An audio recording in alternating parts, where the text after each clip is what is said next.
ஆண்டவராகிய இயேசு கிறிஸ்துவின் நாமத்தில் உங்கள் யாவருக்கும் என் அன்பின் வாழ்த்துக்கள். இந்த நாளின் தியானத்தினுடைய தலைப்பு மன்றாட்டு சொற்பொழிவு, A Sermon on Prayer. வாசிக்க வேண்டிய பகுதி மத்தேயு 5ஆம் அத்தியாயம் முதல் 12 வசனங்கள். அவர் திரளான ஜனங்களை கண்டு மலையின் மேல் ஏறினார். அவர் உட்கார்ந்த பொழுது அவருடைய சீடர்கள் அவரிடத்தில் வந்தார்கள்.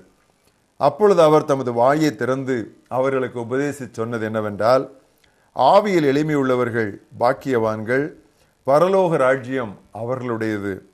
துயரப்படுகிறவர்கள் பாக்கியவான்கள், அவர்கள் ஆறுதல் அடைவார்கள். சாந்த குணமுள்ளவர்கள் பாக்கியவான்கள், அவர்கள் பூமியை சுதந்தரித்துக் கொள்வார்கள். நீதியின் மேல் பசி தாகம் உள்ளவர்கள் பாக்கியவான்கள், அவர்கள் திருப்தி அடைவார்கள். இரக்கமுள்ளவர்கள் பாக்கியவான்கள், அவர்கள் இரக்கம் பெறுவார்கள். இருதயத்தில் சுத்தமுள்ளவர்கள் பாக்கியவான்கள், அவர்கள் தேவனை தரிசிப்பார்கள். சமாதானம் பண்ணுகிறவர்கள் பாக்கியவான்கள், அவர்கள் தேவனுடைய புத்திரர் எனப்படுவார்கள். நீதி நிமித்தம் துன்பப்படுகிறவர்கள் பாக்கியவான்கள், பரலோக ராஜ்யம் அவர்களுடையது.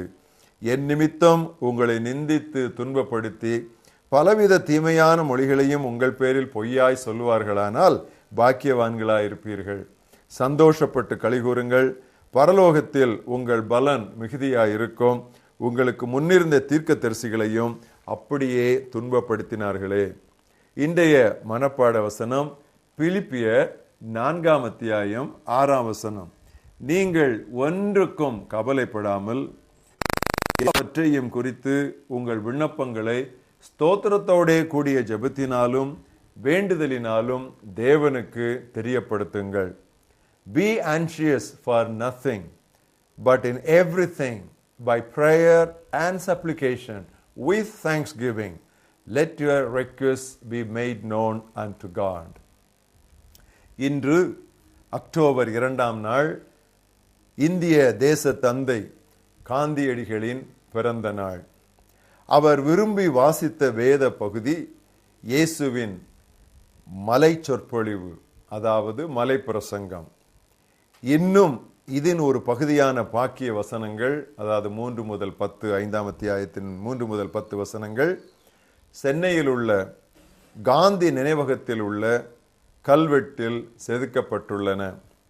மத்தேயு 5 முதல் 7 அத்தியாயங்களை மன்றாட்டு சொற்பொழிவு, A Sermon on Prayer, ஜெபத்தை பற்றி ஒரு பிரசங்கம் என்று சொன்னால் அது தவறில்லை. வேறு எதையும் விட நமது ஆண்டவர் இந்த பிரசங்கத்தில் ஜெபத்தையே விரிவாக போதித்துள்ளார். கர்த்தருடைய ஜெபம் இப்பிரசங்கத்தில் இதயம் போல் அமைந்துள்ளது. 5, 6, 7ஆம் அத்தியாயங்களிலே மலை பிரசங்கம் உண்டு.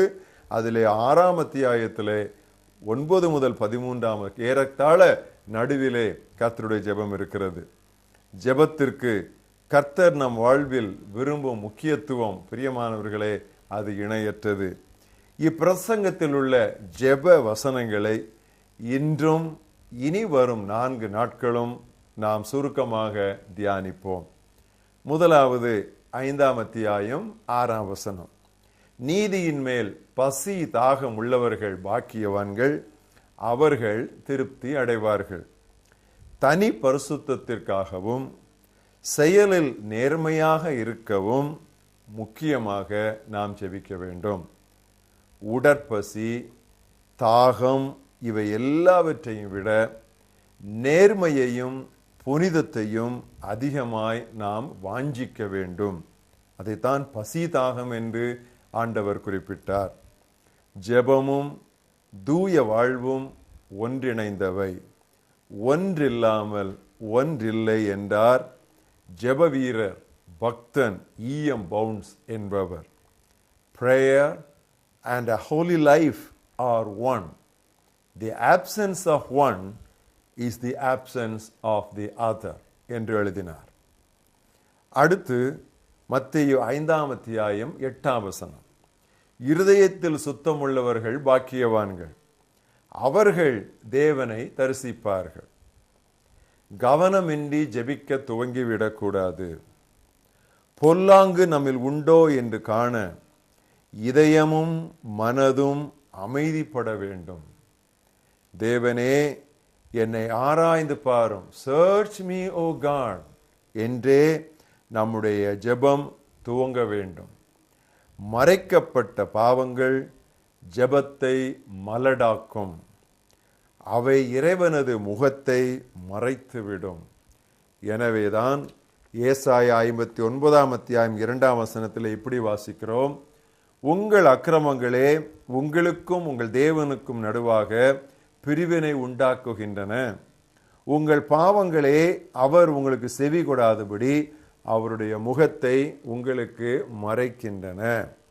ஆம் பிரியமானவர்களே, a praying man will stop sinning and a sinning man will stop praying. ஜெபிக்கும் மனிதன் பாவம் செய்வதை நிறுத்துவான்.